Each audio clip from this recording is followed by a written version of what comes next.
ಓಂ ಗಂ ಗಣಪತಯೇ ನಮಃ. ಹಾಯ್ ಹಲೋ ನಮಸ್ಕಾರ. Welcome to spiritual vibes YouTube channel. ಭಾರತೀಯ ಪರಂಪರೆಯಲ್ಲಿ ಯುಗಾದಿ ಎಂದರೆ ಹೊಸ ಆಶಯಗಳ ಆರಂಭ. 2026ರ ಮಾರ್ಚ್ 19ರಂದು ಅಡಿಯುತ್ತಿರುವ ಶ್ರೀ ಪರಾಭವ ನಾಮ ಸಂವತ್ಸರವು ಕನ್ಯಾ ರಾಶಿಯವರ ಜೀವನದಲ್ಲಿ ಎಂತಹ ಬದಲಾವಣೆ ತರಲಿದೆ? ಗ್ರಹಗತಿಗಳ ಸಂಚಾರ ನಿಮ್ಮ ಆರೋಗ್ಯ, ಕುಟುಂಬ, ಉದ್ಯೋಗ ಮತ್ತು ವ್ಯಾಪಾರದ ಮೇಲೆ ಬೀರುವ ಪ್ರಭಾವವೇನು? ಅಶುಭಗಳನ್ನು ಮೆಟ್ಟಿ ನಿಂತು ಶುಭ ಫಲಗಳನ್ನು ಪಡೆಯುವುದು ಹೇಗೆ? ಈ ಎಲ್ಲ ಪ್ರಶ್ನೆಗಳಿಗೆ ಇಂದಿನ ಸಂಚಿಕೆಯಲ್ಲಿ ಸಂಪೂರ್ಣ ಉತ್ತರ ಸಿಗಲಿದೆ. ವಿಡಿಯೋವನ್ನು ಕೊನೆಯವರೆಗೂ ನೋಡಿ, ಏಕೆಂದರೆ ಕೊನೆಯಲ್ಲಿ ನಾವು ವಿಶೇಷ ಪರಿಹಾರಗಳನ್ನು ತಿಳಿಸಲಿದ್ದೇವೆ. ವೀಕ್ಷಕರೇ, ಹಿಂದೂ ಕಾಲಗಣನೆಯಲ್ಲಿ 60 ಸಂವತ್ಸರಗಳ ಚಕ್ರವಿದೆ. ಈ ಬಾರಿ ನಾವು ಪ್ರವೇಶಿಸುತ್ತಿರುವುದು 40ನೇ ಸಂವತ್ಸರವಾದ ಶ್ರೀ ಪರಾಭವ ನಾಮ ಸಂವತ್ಸರಕ್ಕೆ. ಪರಾಭವ ಎಂದರೆ ಸವಾಲುಗಳನ್ನು ಗೆದ್ದು ಬರುವುದು ಎಂದರ್ಥ. ಹೆಸರೇ ಸೂಚಿಸುವಂತೆ ಈ ವರ್ಷ ಕನ್ಯಾ ರಾಶಿಯವರಿಗೆ ಆರಂಭದಲ್ಲಿ ಕೆಲವು ಸವಾಲುಗಳು ಎದುರಾದರೂ ವರ್ಷದ ಅಂತ್ಯದ ವೇಳೆಗೆ ಅಭೂತಪೂರ್ವ ಯಶಸ್ಸು ಕಾದಿದೆ. ಮಾರ್ಚ್ 19ರ ಯುಗಾದಿಯಂದು ಈ ಹೊಸ ವರ್ಷ ಆರಂಭವಾಗಲಿದ್ದು, ಅಂದಿನಿಂದ ನಿಮ್ಮ ಜೀವನದಲ್ಲಿ ಗ್ರಹಗಳ ಆಟ ಹೊಸ ತಿರುವು ಪಡೆಯಲಿದೆ. ಗುರುಬಲದ ಅದೃಷ್ಟ. ಮೊದಲನೆಯದಾಗಿ ದೇವಗುರು ಬೃಹಸ್ಪತಿಯ ಸಂಚಾರದ ಬಗ್ಗೆ ತಿಳಿಯೋಣ. ಕನ್ಯಾ ರಾಶಿಯವರಿಗೆ ಗುರುವು ನಿಮ್ಮ ರಾಶಿಯಿಂದ 10ನೇ ಮನೆಯಲ್ಲಿ ಅಂದರೆ ಕರ್ಮಸ್ಥಾನದಲ್ಲಿ ಸಂಚರಿಸಲಿದ್ದಾನೆ. ಜ್ಯೋತಿಷ್ಯ ಶಾಸ್ತ್ರದ ಪ್ರಕಾರ 10ನೇ ಮನೆಯಲ್ಲಿ ಗುರುವಿನ ಉಪಸ್ಥಿತಿಯು ವೃತ್ತಿ ಜೀವನಕ್ಕೆ ಆನೆಬಲ ತರುತ್ತದೆ. ನೀವು ಮಾಡುತ್ತಿರುವ ಕೆಲಸದಲ್ಲಿ ಗೌರವ ಹೆಚ್ಚಾಗುತ್ತದೆ. ಬಹಳ ದಿನಗಳಿಂದ ನಿಂತು ಹೋದ ಪ್ರಮೋಷನ್ ಅಥವಾ ವರ್ಗಾವಣೆಗೆ ಇದು ಸಕಾಲ. ಗುರುವಿನ ಶುಭ ದೃಷ್ಟಿಯು ನಿಮ್ಮ ಧನಸ್ಥಾನದ ಮೇಲೂ ಇರುವುದರಿಂದ ಆರ್ಥಿಕ ಮೂಲಗಳು ವಿಸ್ತಾರಗೊಳ್ಳಲಿವೆ. ಉದ್ಯೋಗದಲ್ಲಿ ನಿಮ್ಮ ಮಾತಿಗೆ ಬೆಲೆ ಸಿಗುವ ಕಾಲವಿದು. ಶನಿ ಪ್ರಭಾವ ಮತ್ತು ಎಚ್ಚರಿಕೆ. ಇನ್ನು ಕರ್ಮಫಲದಾತ ಶನಿದೇವನು ನಿಮ್ಮ ರಾಶಿಯಿಂದ 7ನೇ ಮನೆಯಲ್ಲಿ ಅಂದರೆ ಸಪ್ತಮ ಸ್ಥಾನದಲ್ಲಿ ನೆಲೆಸಲಿದ್ದಾನೆ. 7ನೇ ಮನೆ ಎಂದರೆ ಅದು ಪಾಲುದಾರಿಕೆ, ವೈವಾಹಿಕ ಜೀವನ ಮತ್ತು ಸಾರ್ವಜನಿಕ ಸಂಪರ್ಕದ ಸ್ಥಾನ. ಇಲ್ಲಿ ಶನಿಯು ಸ್ವಲ್ಪ ಕಠಿಣ ಶಿಸ್ತನ್ನು ನಿರೀಕ್ಷಿಸುತ್ತಾನೆ. ವ್ಯಾಪಾರದಲ್ಲಿ ಪಾಲುದಾರರೊಂದಿಗೆ ವ್ಯವಹರಿಸುವಾಗ ಪಾರದರ್ಶಕತೆ ಇರಲಿ. ಕೆಲಸದ ಒತ್ತಡ ಹೆಚ್ಚಾಗಬಹುದು. ಇದರಿಂದಾಗಿ ಮಾನಸಿಕ ಆಯಾಸ ಉಂಟಾಗುವ ಸಂಭವವಿದೆ. ದಾಂಪತ್ಯ ಜೀವನದಲ್ಲಿ ಸಣ್ಣ ಪುಟ್ಟ ಭಿನ್ನಾಭಿಪ್ರಾಯಗಳು ಬರಬಹುದು, ಆದರೆ ತಾಳ್ಮೆಯಿಂದ ವರ್ತಿಸಿರಿ. ಶನಿಯು ನಿಮಗೆ ಸ್ಥಿರತೆಯನ್ನು ನೀಡುತ್ತಾನೆ. ನೆನಪಿಡಿ, ಶನಿಯು ನಿಮ್ಮನ್ನು ಪರೀಕ್ಷಿಸುತ್ತಿದ್ದಾನೆ ಅಷ್ಟೇ. ಕಠಿಣ ಪರಿಶ್ರಮಕ್ಕೆ ಅವನು ಖಂಡಿತ ದ್ರೋಹ ಬಗೆಯುವುದಿಲ್ಲ. ರಾಹು ಕೇತುಗಳ ಚಮತ್ಕಾರ. ಕೊನೆಯದಾಗಿ ಛಾಯಾಗ್ರಹಗಳಾದ ರಾಹು ಮತ್ತು ಕೇತುಗಳ ಪ್ರಭಾವ. ರಾಹುವು ನಿಮ್ಮ ರಾಶಿಯಿಂದ 6ನೇ ಮನೆಯಲ್ಲಿ ಸಂಚರಿಸುತ್ತಿದ್ದಾನೆ. ಜ್ಯೋತಿಷ್ಯದಲ್ಲಿ ಷಷ್ಠಮ ರಾಹು ಅತ್ಯಂತ ಶುಭ ಫಲಗಳನ್ನು ನೀಡುತ್ತಾನೆ ಎಂದು ಹೇಳಲಾಗುತ್ತದೆ. ಶತ್ರು ವಿಜಯ. ನಿಮ್ಮ ಏಳಿಗೆಯನ್ನು ಸಹಿಸದ ವಿರೋಧಿಗಳು ತಾವಾಗಿಯೇ ಹಿಂದೆ ಸರಿಯುತ್ತಾರೆ. ಕೋರ್ಟ್ ಕಚೇರಿ, ನ್ಯಾಯಾಲಯದ ವ್ಯವಹಾರಗಳಲ್ಲಿ ಸಿಲುಕಿಕೊಂಡಿದ್ದರೆ ಈ ವರ್ಷ ನಿಮಗೆ ಜಯ ಸಿಗುವ ಸಾಧ್ಯತೆ 90%ರಷ್ಟಿದೆ. ಕೇತುವು 12ನೇ ಮನೆಯಲ್ಲಿ ಇರುವುದರಿಂದ ಆಧ್ಯಾತ್ಮದ ಕಡೆಗೆ ನಿಮ್ಮ ಒಲವು ಹೆಚ್ಚಾಗಲಿದೆ. ಅನಗತ್ಯ ಖರ್ಚುಗಳಿಗೆ ಬ್ರೇಕ್ ಹಾಕಲು ಕೇತುವು ನಿಮಗೆ ಸಹಾಯ ಮಾಡುತ್ತಾನೆ. ಹೀಗೆ ಒಟ್ಟಾರೆಯಾಗಿ ನೋಡಿದರೆ ಗ್ರಹಗತಿಗಳು ನಿಮ್ಮ ಪರವಾಗಿಯೇ ಇವೆ. ಆದರೆ ನಿಮ್ಮ ದ್ವಿತೀಯಾರ್ಧದ ಯಶಸ್ಸು ನಿಮ್ಮ ನಿರ್ಧಾರಗಳ ಮೇಲೆ ಅವಲಂಬಿತವಾಗಿದೆ. ವೃತ್ತಿ ಜೀವನ ಮತ್ತು ಉದ್ಯೋಗ. ವರ್ಷದ ಆರಂಭ ಮತ್ತು ಕ್ಷೇತ್ರದ ಪ್ರಭಾವ. ವೀಕ್ಷಕರೇ, ಈಗ ಎಲ್ಲರೂ ಕುತೂಹಲದಿಂದ ಕಾಯುತ್ತಿರುವ ವಿಷಯಕ್ಕೆ ಬರೋಣ. ಅದೇ ಕನ್ಯಾ ರಾಶಿಯವರ ವೃತ್ತಿ ಬದುಕು. 2026ರ ಆರಂಭವು ಉದ್ಯೋಗಿಗಳಿಗೆ ಒಂದು ರೀತಿಯಲ್ಲಿ ಮಿಶ್ರ ಫಲವನ್ನು ನೀಡಲಿದೆ. ಆದರೆ ವರ್ಷದ ದ್ವಿತೀಯಾರ್ಧ ಅಂದರೆ ಜೂನ್ ನಂತರದ ಕಾಲಘಟ್ಟವು ಬಂಗಾರದಂತಹ ಕಾಲ ಎನ್ನಬಹುದು. ವಿಶೇಷವಾಗಿ ನೀವು ಬ್ಯಾಂಕಿಂಗ್, ಶಿಕ್ಷಣ, ಲೇಖನ ಅಥವಾ ಪತ್ರಿಕೋದ್ಯಮ ಮತ್ತು ಸಂಚಾರ ಅಥವಾ ಲಾಜಿಸ್ಟಿಕ್ಸ್ ಕ್ಷೇತ್ರಗಳಲ್ಲಿದ್ದರೆ ಈ ಸಂವತ್ಸರವು ನಿಮಗೆ ಅಪಾರ ಪ್ರಗತಿಯನ್ನು ತಂದುಕೊಡಲಿದೆ. ಈ ಕ್ಷೇತ್ರಗಳಲ್ಲಿರುವವರಿಗೆ ಹೊಸ ಜವಾಬ್ದಾರಿಗಳ ಜೊತೆಗೆ ಸಮಾಜದಲ್ಲಿ ಗೌರವವು ಹೆಚ್ಚಾಗಲಿದೆ. ನಿಮ್ಮ ಬುದ್ಧಿವಂತಿಕೆಗೆ ತಕ್ಕ ವೇದಿಕೆ ಈ ವರ್ಷ ಸೃಷ್ಟಿಯಾಗಲಿದೆ. ಶನಿಯ ಪ್ರಭಾವ ಮತ್ತು ಅಧಿಕಾರಿಗಳ ಜೊತೆಗಿನ ನಡವಳಿಕೆ. ಆದರೆ ಇಲ್ಲಿ ಒಂದು ಮುಖ್ಯವಾದ ಎಚ್ಚರಿಕೆ ಇದೆ. ಶನಿದೇವನು ಸಪ್ತಮ ಸ್ಥಾನದಲ್ಲಿ ಇರುವುದರಿಂದ ನಿಮ್ಮ ಕೆಲಸದ ಸ್ಥಳದಲ್ಲಿ ಶಿಸ್ತು ಮತ್ತು ತಾಳ್ಮೆ ಅತ್ಯಂತ ಅವಶ್ಯಕ. ಕೆಲಸದ ಒತ್ತಡ. ಶನಿಯ ಪ್ರಭಾವದಿಂದಾಗಿ ನಿಮ್ಮ ಮೇಲೆ ಕೆಲಸದ ಹೊರೆ ಹೆಚ್ಚಾಗಬಹುದು. ಒಂದೇ ಸಮಯದಲ್ಲಿ 10 ಜವಾಬ್ದಾರಿಗಳು ನಿಮ್ಮ ಹೆಗಲೇರಬಹುದು. ಸಂವಹನ. ನಿಮ್ಮ ಮೇಲಾಧಿಕಾರಿಗಳೊಂದಿಗೆ ಅಥವಾ ಬಾಸ್ ಜೊತೆ ಮಾತನಾಡುವಾಗ ತುಂಬ ಜಾಗರೂಕರಾಗಿರಿ.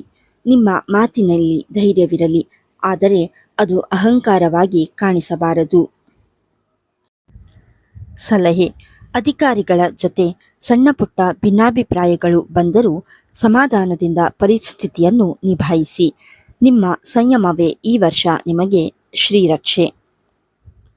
ಜೂನ್ ನಂತರದ ಸುವರ್ಣಾವಕಾಶಗಳು. ಜೂನ್ ತಿಂಗಳು ಕಳೆದ ನಂತರ ಗ್ರಹಗತಿಗಳು ನಿಮಗೆ ಪೂರಕವಾಗಿ ಬದಲಾಗಲಿವೆ. ಹೊಸ ಯೋಜನೆಗಳು. ನೀವು ಬಹಳ ದಿನಗಳಿಂದ ನಿರೀಕ್ಷಿಸುತ್ತಿದ್ದ ಹೊಸ ಪ್ರಾಜೆಕ್ಟ್ಗಳು ಅಥವಾ ವಿದೇಶಿ ಕಂಪನಿಗಳ ಜೊತೆ ಕೆಲಸ ಮಾಡುವ ಅವಕಾಶ ನಿಮ್ಮನ್ನು ಹುಡುಕಿಕೊಂಡು ಬರಲಿದೆ. ಬಡ್ತಿ ಮತ್ತು ಗೌರವ. 10ನೇ ಮನೆಯಲ್ಲಿರುವ ಗುರುವಿನ ಕೃಪೆಯಿಂದಾಗಿ ನಿಮ್ಮ ಕಠಿಣ ಪರಿಶ್ರಮಕ್ಕೆ ಮನ್ನಣೆ ಸಿಗಲಿದೆ. ಪ್ರಮೋಷನ್ ಅಥವಾ ನೀವು ಬಯಸಿದ ಸ್ಥಳಕ್ಕೆ ವರ್ಗಾವಣೆಯಾಗುವ ಪ್ರಬಲ ಯೋಗವಿದೆ. ನಿಮ್ಮ ಐಡಿಯಾಗಳನ್ನು ಕಂಪನಿಯು ಗಂಭೀರವಾಗಿ ಪರಿಗಣಿಸಲಿದೆ. ಇದು ನಿಮ್ಮ ಆತ್ಮವಿಶ್ವಾಸವನ್ನು ಹೆಚ್ಚಿಸುತ್ತದೆ. ನಿರುದ್ಯೋಗಿಗಳಿಗೆ ಮತ್ತು ಉದ್ಯೋಗ ಬದಲಿಸುವವರಿಗೆ ಸಲಹೆ. ಇನ್ನು ಕೆಲಸ ಹುಡುಕುತ್ತಿರುವ ಕನ್ಯಾ ರಾಶಿಯವರಿಗೆ ಒಂದು ವಿಶೇಷ ಮಾಹಿತಿ. ಯುಗಾದಿಯ ನಂತರದ 3 ತಿಂಗಳುಗಳ ಕಾಲ ಸತತ ಪ್ರಯತ್ನ ಮಾಡಿ. Skill upgrade. ಈ ಅವಧಿಯಲ್ಲಿ ಹೊಸ ತಂತ್ರಜ್ಞಾನ ಅಥವಾ ಕೋರ್ಸ್ಗಳನ್ನು ಕಲಿಯುವುದು ನಿಮಗೆ ಲಾಭದಾಯಕ. ಕೆಲಸ ಬದಲಾಯಿಸಬೇಕು ಎನ್ನುವವರು ಜೂನ್ ಮತ್ತು ಆಗಸ್ಟ್ ತಿಂಗಳ ನಡುವೆ ಪ್ರಯತ್ನಿಸಿದರೆ ಉತ್ತಮ ಕಂಪನಿಗಳಿಂದ ಆಫರ್ ಲೆಟರ್ ಸಿಗುವ ಸಾಧ್ಯತೆ ಹೆಚ್ಚಿದೆ. ಒಟ್ಟಾರೆಯಾಗಿ ಹೇಳುವುದಾದರೆ ಕನ್ಯಾ ರಾಶಿಯವರಿಗೆ ಈ ವರ್ಷ ವೃತ್ತಿ ಬದುಕಿನಲ್ಲಿ ಪರಿಶ್ರಮಕ್ಕೆ ತಕ್ಕ ಪ್ರತಿಫಲ ಖಂಡಿತ ಸಿಗಲಿದೆ. ಆರಂಭದ ಸಣ್ಣ ಸವಾಲುಗಳಿಗೆ ಹೆದರದೆ ಮುನ್ನುಗ್ಗಿ. ಆರ್ಥಿಕ ಸ್ಥಿರತೆ ಮತ್ತು ಆದಾಯದ ಹರಿವು. ವೀಕ್ಷಕರೇ, ಈಗ ಪ್ರತಿಯೊಬ್ಬರಿಗೂ ಅತಿ ಮುಖ್ಯವಾದ ವಿಷಯ ಅಂದರೆ ಅದು ಹಣಕಾಸು.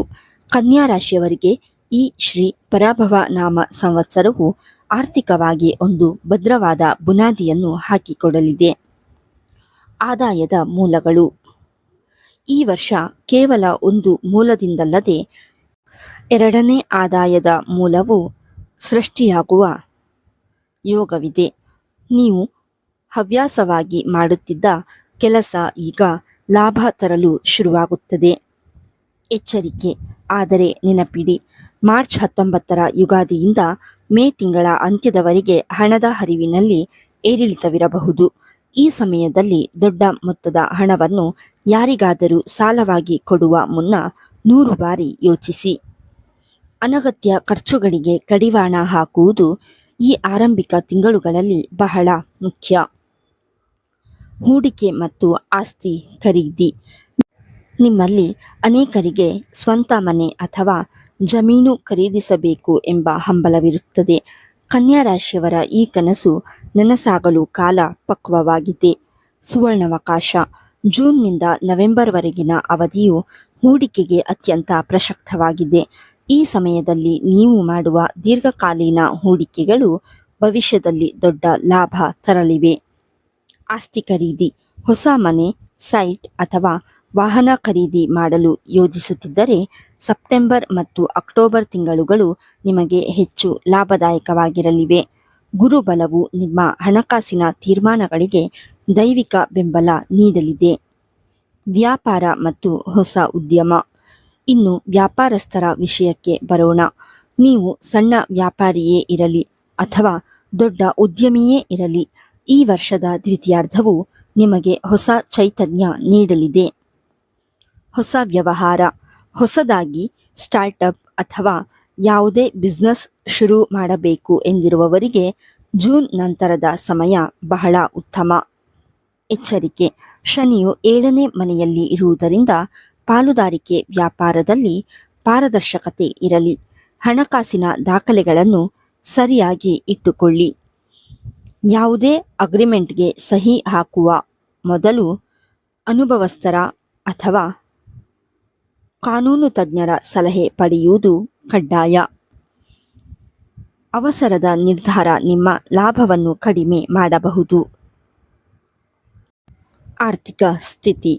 ಕನ್ಯಾ ರಾಶಿಯವರ ವಿಶೇಷ ಗುಣವೆಂದರೆ ಅವರ ಲೆಕ್ಕಾಚಾರದ ಬುದ್ಧಿ.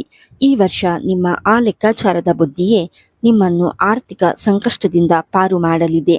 ಹಣ ಉಳಿತಾಯ ಮಾಡುವ ಹೊಸ ಯೋಜನೆಗಳನ್ನು ಅಳವಡಿಸಿಕೊಳ್ಳಿ. ಈ ವರ್ಷ ನೀವು ಗಳಿಸುವ ಹಣಕ್ಕಿಂತ ನೀವು ಉಳಿಸುವ ಹಣವೇ ನಿಮ್ಮ ನಿಜವಾದ ಶಕ್ತಿಯಾಗಲಿದೆ. ಕೌಟುಂಬಿಕ ಸಾಮರಸ್ಯ ಮತ್ತು ಶಾಂತಿ. ವೀಕ್ಷಕರೇ, ನಮ್ಮೆಲ್ಲ ಕಠಿಣ ಪರಿಶ್ರಮದ ಗುರಿ ನಮ್ಮ ಕುಟುಂಬದ ಸಂತೋಷವೇ ಆಗಿರುತ್ತದೆ. ಈ ಶ್ರೀ ಪರಾಭವ ನಾಮ ಸಂವತ್ಸರದಲ್ಲಿ ಕನ್ಯಾ ರಾಶಿಯವರ ಮನೆಗಳಲ್ಲಿ ಶಾಂತಿ ನೆಲೆಸಲಿದೆ. ಮನೆಯ ವಾತಾವರಣ ಗುರುವಿನ ಶುಭ ದೃಷ್ಟಿಯಿಂದಾಗಿ ಕಳೆದ ಕೆಲವು ಸಮಯದಿಂದ ಕುಟುಂಬದಲ್ಲಿ ಇದ್ದ ಸಣ್ಣಪುಟ್ಟ ಭಿನ್ನಾಭಿಪ್ರಾಯಗಳು ಈ ವರ್ಷ ತಿಳಿಯಾಗಲಿವೆ. ಹಿರಿಯರ ಆರೋಗ್ಯದಲ್ಲಿ ಸುಧಾರಣೆ ಕಂಡುಬರಲಿದ್ದು, ಅವರ ಮಾರ್ಗದರ್ಶನ ನಿಮಗೆ ಶ್ರೀರಕ್ಷೆಯಾಗಲಿದೆ. ಸ್ನೇಹಪರ ಬಾಂಧವ್ಯ. ನೀವು ನಿಮ್ಮ ಒಡಹುಟ್ಟಿದವರೊಂದಿಗೆ ಮತ್ತು ಸಂಬಂಧಿಕರೊಂದಿಗೆ ಹೆಚ್ಚು ಸಮಯ ಕಳೆಯುವಿರಿ. ಕೌಟುಂಬಿಕ ಶುಭ ಸಮಾರಂಭಗಳಲ್ಲಿ ಭಾಗವಹಿಸುವ ಅವಕಾಶಗಳು ಹೆಚ್ಚಾಗಿ ಬರಲಿವೆ. ಮಕ್ಕಳ ಪ್ರಗತಿ ಮತ್ತು ಸಂತಾನ ಭಾಗ್ಯ. ಪೋಷಕರಿಗೆ ಈ ವರ್ಷ ಮಕ್ಕಳು ಹೆಮ್ಮೆ ಪಡುವಂತಹ ಕೆಲಸ ಮಾಡಲಿದ್ದಾರೆ. ಮಕ್ಕಳ ಪ್ರಗತಿ. ನಿಮ್ಮ ಮಕ್ಕಳ ವಿದ್ಯಾಭ್ಯಾಸ ಅಥವಾ ವೃತ್ತಿಜೀವನದಲ್ಲಿ ಕಂಡುಬರುವ ಅದ್ಭುತ ಪ್ರಗತಿಯು ನಿಮಗೆ ಮಾನಸಿಕ ನೆಮ್ಮದಿ ನೀಡುತ್ತದೆ. ಅವರ ಯಶಸ್ಸನ್ನು ನೋಡಿ ನೀವು ಸಂಭ್ರಮಿಸುವಿರಿ. ಸಂತಾನ ಅಪೇಕ್ಷಿತರಿಗೆ. ದೀರ್ಘಕಾಲದಿಂದ ಸಂತಾನ ಭಾಗ್ಯಕ್ಕಾಗಿ ಕಾಯುತ್ತಿರುವ ದಂಪತಿಗಳಿಗೆ ಈ ವರ್ಷ ಅತ್ಯಂತ ಅನುಕೂಲಕರವಾಗಿದೆ. ಗುರುವಿನ ಅನುಗ್ರಹದಿಂದ ಮನೆಯಲ್ಲಿ ಮಗುವಿನ ಅಳು ಕೇಳಿಬರುವ ಕಾಲ ಹತ್ತಿರವಿದೆ. ವೈದ್ಯಕೀಯ ಪ್ರಯತ್ನಗಳನ್ನು ಮಾಡುತ್ತಿರುವವರಿಗೆ ಸಕಾರಾತ್ಮಕ ಫಲಿತಾಂಶಗಳು ಸಿಗಲಿವೆ. ವಿವಾಹ ಮತ್ತು ಕಂಕಣ ಭಾಗ್ಯ. ಇನ್ನು ಅವಿವಾಹಿತ ಕನ್ಯಾ ರಾಶಿಯವರ ಗಮನಕ್ಕೆ. ನೀವು ಎದುರು ನೋಡುತ್ತಿರುವ ಶುಭಗಳಿಗೆ ಈ ವರ್ಷ ಒದಗಿ ಬರಲಿದೆ. ಜೂನ್ ನಂತರದ ಯೋಗ. ವರ್ಷದ ಮೊದಲ 3 ತಿಂಗಳು ಸಂಬಂಧಗಳ ಮಾತುಕತೆ ನಡೆದರೂ ಅಂತಿಮವಾಗುವುದು ಸ್ವಲ್ಪ ವಿಳಂಬವಾಗಬಹುದು. ಆದರೆ ಜೂನ್ ತಿಂಗಳು ಕಳೆದ ನಂತರ ಕಂಕಣ ಭಾಗ್ಯ ಪ್ರಬಲವಾಗಿದೆ. ಉತ್ತಮ ಸಂಬಂಧ. ನಿಮ್ಮ ಮನಸ್ಸಿಗೆ ಒಪ್ಪುವಂತಹ, ನಿಮ್ಮನ್ನು ಅರ್ಥ ಮಾಡಿಕೊಳ್ಳುವಂತಹ ಸಂಗಾತಿ ನಿಮ್ಮ ಜೀವನಕ್ಕೆ ಬರಲಿದ್ದಾರೆ. ಪ್ರೇಮ ವಿವಾಹವಾಗಲು ಬಯಸುವವರಿಗೆ ಮನೆಯವರಿಂದ ಸಮ್ಮತಿ ಸಿಗುವ ಸಾಧ್ಯತೆ ಹೆಚ್ಚಿದೆ. ಸಂಬಂಧಗಳ ರಕ್ಷಣೆಗೆ ಪ್ರಮುಖ ಸಲಹೆ. ಸಂಬಂಧಗಳು ಸುಂದರವಾಗಿರಲು ಒಂದು ಎಚ್ಚರಿಕೆಯ ಮಾತನ್ನು ಇಲ್ಲಿ ಹೇಳಲೇಬೇಕು. ಮುಕ್ತ ಸಂವಹನ. ಶನಿ 7ನೇ ಮನೆಯಲ್ಲಿ ಇರುವುದರಿಂದ ಪತಿ ಪತ್ನಿಯ ನಡುವೆ ಅಥವಾ ಪ್ರಿಯಕರ ಪ್ರಿಯತಮೆಯ ನಡುವೆ ಸಣ್ಣ ವಿಷಯಗಳು ದೊಡ್ಡದಾಗಿ ಕಾಣಿಸಬಹುದು. ನಾನು ಹೇಳಿದ್ದೇ ಸರಿ ಎಂಬ ಹಠ ಬೇಡ. ತಪ್ಪು ತಿಳುವಳಿಕೆ. ಯಾವುದೇ ವಿಷಯವನ್ನು ಮನಸ್ಸಿನಲ್ಲೇ ಇಟ್ಟುಕೊಳ್ಳಬೇಡಿ. ಮುಕ್ತವಾಗಿ ಮಾತನಾಡುವುದರಿಂದ ಸಂಶಯಗಳು ದೂರವಾಗುತ್ತವೆ. ಸಂಬಂಧಗಳಲ್ಲಿ ಗೌರವ ಮತ್ತು ನಂಬಿಕೆಯನ್ನು ಕಾಪಾಡಿಕೊಂಡರೆ ಈ ವರ್ಷ ನಿಮ್ಮ ವೈಯಕ್ತಿಕ ಜೀವನ ಸ್ವರ್ಗದಂತೆ ಇರಲಿದೆ. ಆರೋಗ್ಯ ಮತ್ತು ಜೀವನ ಶೈಲಿ. ವೀಕ್ಷಕರೇ, ಸಂವತ್ಸರ ಫಲದಲ್ಲಿ ನಾವು ಎಷ್ಟೇ ಸಂಪತ್ತು ಗಳಿಸಿದರೂ ಅದನ್ನು ಅನುಭವಿಸಲು ಉತ್ತಮ ಆರೋಗ್ಯ ಇರಲೇಬೇಕು. ಈ ಶ್ರೀ ಪರಾಭವ ನಾಮ ಸಂವತ್ಸರದಲ್ಲಿ ಕನ್ಯಾ ರಾಶಿಯವರು ತಮ್ಮ ಆರೋಗ್ಯದ ವಿಷಯದಲ್ಲಿ ಸ್ವಲ್ಪ ಮಟ್ಟಿನ ನಿರ್ಲಕ್ಷ್ಯ ವಹಿಸಿದರೂ ಅದು ದೊಡ್ಡ ಸಮಸ್ಯೆಯಾಗಬಹುದು. ದೈಹಿಕ ಸಮಸ್ಯೆಗಳು, ಶನಿಯ ಪ್ರಭಾವ ಮತ್ತು ಕೆಲಸದ ವಿಪರೀತ ಒತ್ತಡದಿಂದಾಗಿ ನಿಮಗೆ ಬೆನ್ನು ನೋವು, ಕುತ್ತಿಗೆ ನೋವು ಅಥವಾ ಭುಜದ ನೋವಿನಂತಹ ಶಾರೀರಿಕ ಸಮಸ್ಯೆಗಳು ಕಾಡಬಹುದು. ಜೀರ್ಣಕ್ರಿಯೆ, ನಿಮ್ಮ ರಾಶ್ಯಾಧಿಪತಿ ಬುಧನಾದರೂ ಈ ವರ್ಷ ಆಹಾರ ಕ್ರಮ ತಪ್ಪಿದರೆ ಜೀರ್ಣಕ್ರಿಯೆಗೆ ಸಂಬಂಧಿಸಿದ ತೊಂದರೆಗಳು ಎದುರಾಗಬಹುದು. ಗ್ಯಾಸ್ಟ್ರಿಕ್ ಅಥವಾ ಅಜೀರ್ಣದಂತಹ ಸಮಸ್ಯೆಗಳು ನಿಮ್ಮನ್ನು ಕಿರಿಕಿರಿಗೊಳಿಸಬಹುದು. ಜೀವನ ಶೈಲಿ ಬದಲಾವಣೆ ಮತ್ತು ಪರಿಹಾರ ನಿಮ್ಮ ದಿನಚರಿಯಲ್ಲೇ ಇದೆ. ಸಮಯಕ್ಕೆ ಸರಿಯಾದ ಆಹಾರ, ಕೆಲಸದ ಆತುರದಲ್ಲಿ ಬ್ರೇಕ್ಫಾಸ್ಟ್ ಅಥವಾ ಲಂಚ್ ಸ್ಕಿಪ್ ಮಾಡಬೇಡಿ. ಸರಿಯಾದ ಸಮಯಕ್ಕೆ ಪೌಷ್ಟಿಕ ಆಹಾರ ಸೇವಿಸುವುದು ನಿಮ್ಮ ಮೊದಲ ಆದ್ಯತೆಯಾಗಲಿ. ಹೊರಗಿನ ಜಂಕ್ ಫುಡ್ಗಳಿಗೆ ಈ ವರ್ಷ ಆದಷ್ಟು ಗುಡ್ ಬೈ ಹೇಳಿ. ವ್ಯಾಯಾಮದ ಅಗತ್ಯ, ಪ್ರತಿದಿನ ಕನಿಷ್ಠ 20ರಿಂದ 30 ನಿಮಿಷಗಳ ಕಾಲ ಯೋಗ ಅಥವಾ ಸರಳ ವ್ಯಾಯಾಮವನ್ನು ರೂಢಿಸಿಕೊಳ್ಳಿ. ವಿಶೇಷವಾಗಿ ಸೂರ್ಯ ನಮಸ್ಕಾರ ಮತ್ತು ಬೆನ್ನು ಮೂಳೆಗೆ ಸಂಬಂಧಿಸಿದ ಆಸನಗಳು ನಿಮಗೆ ಈ ವರ್ಷ ರಾಮಬಾಣವಾಗಲಿದೆ. ಮಾನಸಿಕ ಆರೋಗ್ಯ ಮತ್ತು ವಿಶ್ರಾಂತಿ, ದೈಹಿಕ ಆರೋಗ್ಯದಷ್ಟೇ ಮಾನಸಿಕ ಆರೋಗ್ಯವೂ ಮುಖ್ಯ. ನಿದ್ರೆ, ಕೆಲಸದ ಒತ್ತಡವನ್ನು ಮನೆಗೆ ತರಬೇಡಿ. ಕನಿಷ್ಠ 7 ಗಂಟೆಗಳ ಕಾಲ ಗಾಢ ನಿದ್ರೆ ಮಾಡುವುದು ನಿಮ್ಮ ಹಾರ್ಮೋನ್ ಸಮತೋಲನಕ್ಕೆ ಅಗತ್ಯವಾಗಿದೆ. ಧ್ಯಾನ, ರಾಹು 6ನೇ ಮನೆಯಲ್ಲಿ ಇರುವುದರಿಂದ ಮಾನಸಿಕವಾಗಿ ಸ್ವಲ್ಪ ಗೊಂದಲವಿರಬಹುದು. ಇದನ್ನು ನಿವಾರಿಸಲು ದಿನಕ್ಕೆ 10 ನಿಮಿಷಗಳ ಕಾಲ ಪ್ರಾಣಾಯಾಮ ಅಥವಾ ಧ್ಯಾನ ಮಾಡಿ. ನೆನಪಿಡಿ, ಈ ವರ್ಷ ನೀವು ಆರೋಗ್ಯದ ಮೇಲೆ ಹೂಡುವ ಸಮಯವೇ ನಿಮಗೆ ಭವಿಷ್ಯದಲ್ಲಿ ಉತ್ತಮ ಫಲ ನೀಡಲಿದೆ. ಸಣ್ಣ ಪುಟ್ಟ ಸಮಸ್ಯೆಗಳಿದ್ದರೂ ತಕ್ಷಣ ವೈದ್ಯರನ್ನು ಸಂಪರ್ಕಿಸುವುದು ಜಾಣತನ. ವಿಶೇಷ ಪರಿಹಾರಗಳು ಮತ್ತು ಸಲಹೆಗಳು: ಗಣಪತಿ ಆರಾಧನೆ ಮತ್ತು ಸಂಕಷ್ಟಹರ ಚತುರ್ಥಿ. ವೀಕ್ಷಕರೇ, ಯಾವುದೇ ಕಾರ್ಯಕ್ಕೆ ವಿಘ್ನ ಬಾರದಿರಲು ನಾವು ಮೊದಲು ಸ್ಮರಿಸುವುದು ವಿಘ್ನ ವಿನಾಶಕ ಗಣಪತಿಯನ್ನು. ಕನ್ಯಾ ರಾಶಿಯವರಿಗೆ ಗಣೇಶನ ಆರಾಧನೆ ಅತ್ಯಂತ ಶ್ರೇಷ್ಠ.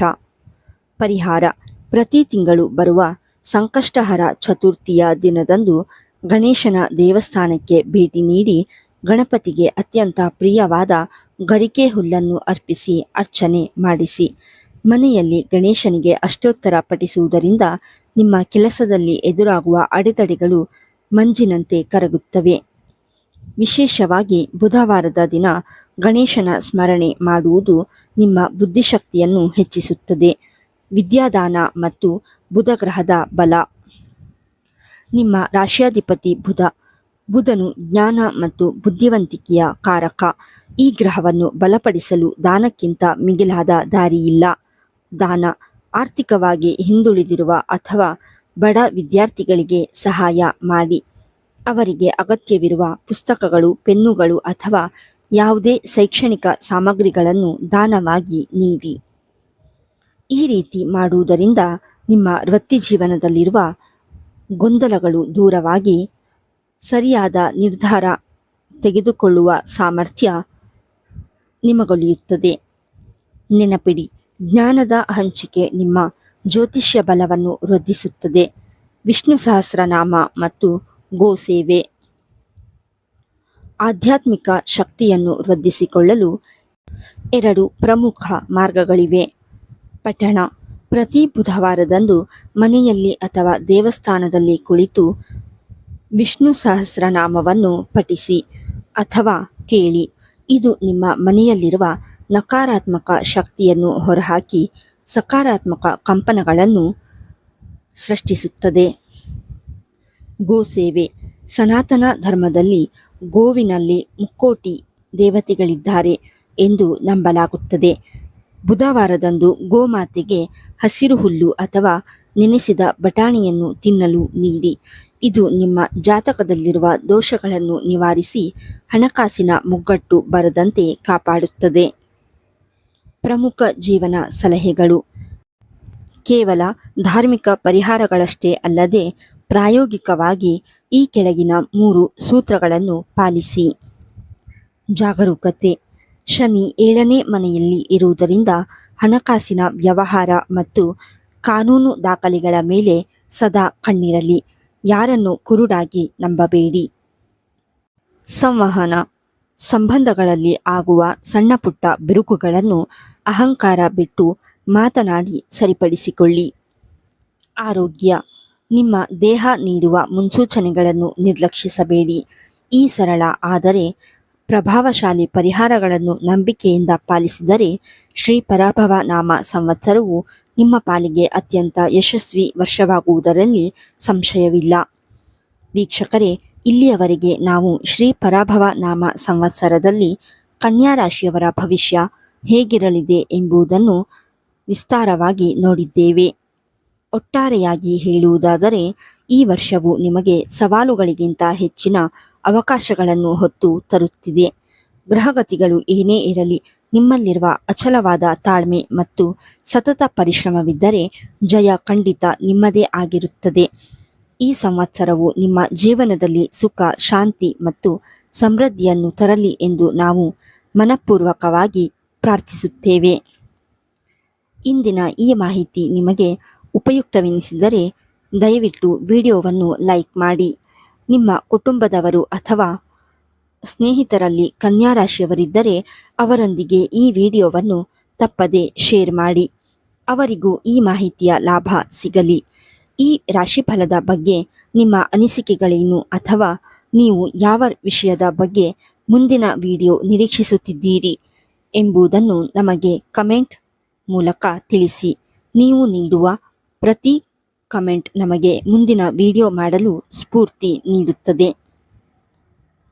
ಇನ್ನೂ ಹೆಚ್ಚಿನ ಆಧ್ಯಾತ್ಮಿಕ ಚಿಂತನೆಗಳು, ಜ್ಯೋತಿಷ್ಯದ ಒಳನೋಟಗಳು ಮತ್ತು ಧರ್ಮ ಸಂಸ್ಕೃತಿಯ ಮಾಹಿತಿಗಾಗಿ ನಮ್ಮ ಸ್ಪಿರಿಚುವಲ್ ವೈಬ್ಸ್ ಚಾನಲ್ ಅನ್ನು ಈಗಲೇ ಸಬ್ಸ್ಕ್ರೈಬ್ ಮಾಡಿ ಮತ್ತು ಬೆಲ್ ಐಕಾನ್ ಒತ್ತಿ ಆಲ್ ನೋಟಿಫಿಕೇಷನ್ ಆನ್ ಮಾಡಿಕೊಳ್ಳಿ. ನಮ್ಮ ಪಯಣದಲ್ಲಿ ಜೊತೆಯಾಗಿರುವುದಕ್ಕೆ ಧನ್ಯವಾದಗಳು. ಲೋಕ ಸಮಸ್ತ ಸುಖಿನೋ ಭವಂತು. ಧನ್ಯವಾದಗಳು.